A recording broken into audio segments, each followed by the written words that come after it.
इसरो की ऐसी तकनीक जिसने उड़ा दिए सबके होश। चंद्रयान 3 ने मचा दिया पूरी दुनिया में तहलका। तूफानी रफ्तार से बढ़ रहा है चांद की ओर। जीपीएस और सनलाइट की गैर मौजूदगी में इंजन को कर दिया गया बंद। स्मार्ट तकनीक की तारीफ करते नहीं थक रहे लोग। इस दिमागी खेल से नासा भी हुआ हैरान।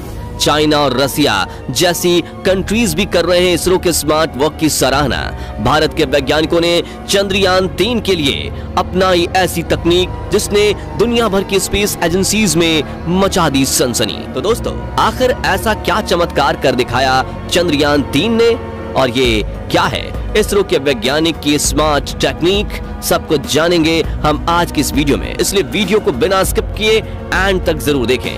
14 जुलाई 2023। जी हाँ दोस्तों, इस साल की वो तारीख थी जब इसरो के तीसरे मून मिशन चंद्रयान 3 के अंतर्गत अपने रॉकेट LVM-3M4 को सक्सेसफुली लॉन्च किया गया। कुछ ही दिन हुए हैं और अब चंद्रयान तूफानी स्पीड से अपने लक्ष्य की तरफ बढ़ता हुआ चांद के नजदीक जा पहुंचा है और इसरो के साइंटिस्ट के द्वारा एक एक कमांड बहुत ही ध्यान से दिया जा रहा है ताकि ये मिशन 100% सक्सेसफुल हो। बस एक बार चंद्रयान 3 का रोवर चांद की सतह पर लैंड कर जाए तो फिर इससे भारत का नाम हमेशा हमेशा के लिए सुनहरे अक्षरों में लिखा जाएगा। वहीं इसरो की ये उपलब्धि इतिहास के पन्नों में दर्ज कर दी जाएगी। ऐसा इसलिए क्योंकि ये मिशन रिकॉर्ड सेट करने वाला है।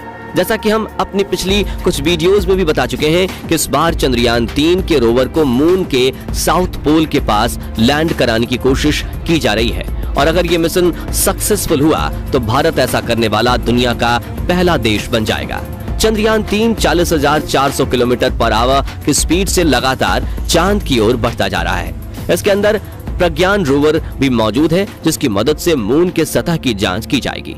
ये रोवर लगभग आधे महीने तक मून की सतह की जांच कर और वहां की भौगोलिक स्थिति को रीड करेगा। दोस्तों, इसरो के वैज्ञानिकों का कहना है कि इस मिशन से मून की जियोग्राफिकल कंडीशन और उसके आसपास की चीजों को समझना बेहद आसान हो जाएगा।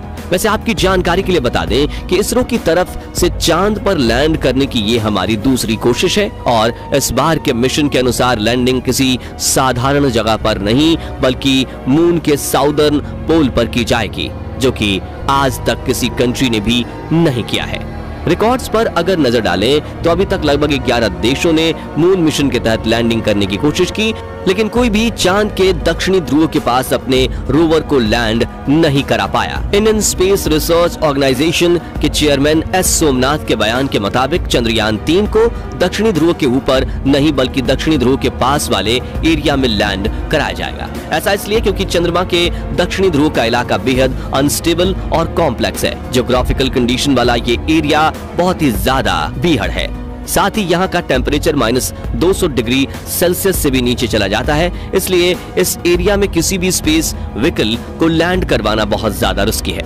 और तो और यहाँ प्रॉपर अमाउंट में सनलाइट भी मौजूद नहीं होती, इसलिए रोवर के सोलर पैनल को रिक्वायर्ड एनर्जी भी नहीं मिल पाएगी, जिसकी वजह से उसके फंक्शनिंग में प्रॉब्लम आ सकती है। जबकि रोवर को आधे महीने तक फंक्शन करने के लिए एक रिक्वायर्ड अमाउंट में सोलर एनर्जी की जरूरत पड़ेगी, इसलिए हमारे चंद्रयान 3 को चंद्रमा के साउथ पोल के पास वाले एरिया में लैंड करवाया जाएगा। और जैसा कि हमने बताया, भारत मून के साउथ पोल के पास लैंडिंग करने वाला पहला देश बन जाएगा। इससे पहले सिर्फ अमेरिका ने ही साउथ पोल के पास लैंडिंग करने की कोशिश की। दरअसल ये कोशिश साल 1978 में एयरक्राफ्ट सर्वेयर 7 की मदद से की गई थी, जो कि सक्सेसफुल भी रही थी, लेकिन वो एरिया साउथ पोल से काफी ज्यादा दूर था। जबकि हमारे चंद्रयान 3 को जिस एरिया में लैंड करवाने की कोशिश की जा रही है वो एरिया उससे काफी पास है।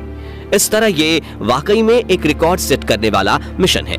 लेकिन इस मिशन को लेकर सबसे पहला सवाल जो हर इंसान के मन में उठ रहा है वो ये कि अगर चांद का ये एरिया इतना ही ज्यादा एनोनिमस है और वहां पर सनलाइट की मौजूदगी बिल्कुल भी नहीं है, तो फिर इस कंडीशन में चंद्रयान 3 अपने रिसर्च ऑपरेशंस को कैसे अंजाम देगा? आखिर चंद्रयान 3 के प्रज्ञान रोवर को अपने रूट का पता कैसे चलेगा और कैसे यहाँ बैठे बैठे साइंटिस्ट वहां मौजूद रोवर को कंट्रोल करेंगे? तो दोस्तों, मैं आपको बता दूं कि चंद्रयान 3 के अंदर जरूरत की हर वो तकनीक डाली गई है जो उसे चांद पर मौजूद रुकावटों से लड़कर आगे बढ़ने और मिशन को सक्सेसफुल बनाने में मदद करेगी। मिसाल के तौर पर चंद्रयान 3 के अंदर प्रपल्शन मॉड्यूल और लैंडर मॉड्यूल विक्रम मौजूद है। साथ ही इसके अंदर हाई टेक सेंसर और नाइट विजन कैमरे भी लगाए गए हैं, जो कि इसे विदाउट सनलाइट जोन में भी काम करने में मदद करेंगे। इसके अलावा इसके अंदर बहुत सारे स्टार सेंसर्स भी मौजूद हैं, जो कि पोल स्टार्स यानी कि ध्रुव तारे को डिटेक्ट करने, मून पर नेविगेशन के प्रोसेस को अंजाम देने में मदद करेंगे। जी हाँ, क्योंकि वहां पर कोई नॉर्मल नेविगेशन सिस्टम काम नहीं करता है, इसलिए चंद्रयान 3 के अंदर हाईटेक सेंसर्स को लगाया गया है। पोल स्टार यानी कि ध्रुव तारा हमेशा नॉर्थ डायरेक्शन को रिप्रेजेंट करता है। इसका मतलब है कि रोवर पोल स्टार को स्कैन करके नॉर्थ डायरेक्शन, उसके अपोजिट और बाकी के डायरेक्शन का पता लगा सकेगा। इससे मून के सरफेस पर नेविगेट करना आसान हो जाएगा। सोचे तो वाकई ये कितनी दिलचस्प चीज है ना, कि पोल स्टार धरती पर तो लोगों को दिशा समझने में मदद करता ही है, लेकिन अब ये चंद्रमा पर भी हमारे चंद्रयान 3 की मदद करेगा। सेंसर्स के साथ साथ इसमें RF बेस्ड लेजर एल्टीमीटर भी लगाए गए हैं, जो कि इसके नेविगेशन में मदद करता है। ये बिल्कुल रडार टेक्नोलॉजी की तरह ही होता है। इसके अलावा चंद्रयान 3 में ऑनबोर्ड प्रोपल्शन कंप्यूटर भी लगा हुआ है, जो कि इंजन के वर्किंग ड्यूरेशन को कंट्रोल करता है। बात करें इसकी लैंडिंग की तो दोस्तों, चंद्रयान 3 के प्रेडेसर यानी कि चंद्रयान 2 के ऑर्बिटर ने पहले से ही लैंडिंग साइट के बारे में डिटेल्स निकाल लिए हैं। चंद्रयान 2 ये वही मिशन है जिसे फेल समझा जा रहा था, लेकिन मौजूदा मून मिशन को सक्सेसफुल बनाने में चंद्रयान 2 का बहुत बड़ा हाथ होने वाला है। दोस्तों, अगर सब कुछ सही रहा और ये हमारा मिशन सक्सेसफुल रहा तो भारत का नाम दुनिया की ऊंचाइयों में पहुंच जाएगा। जी हाँ, इससे भारत मून के सरफेस पर साउदर्न जोन में अपना स्पेसक्राफ्ट उतारने वाला पहला देश बन जाएगा, जो कि नासा जैसी बड़ी स्पेस एजेंसी भी अब तक नहीं कर पाई है। आज के समय में इसरो के लूनर और मार्शियन मिशंस बहुत ही चर्चा में है। चीन के बाद से ही इंडिया भी अब मानव को मून पर भेजने के लिए स्पेस मिशंस पर काम कर रहा है, और इसकी शुरुआत 2008 में हो गई थी, जब PSLV के मॉडिफाइड वर्जन की मदद से इसरो ने चंद्रयान 1 को लॉन्च किया था।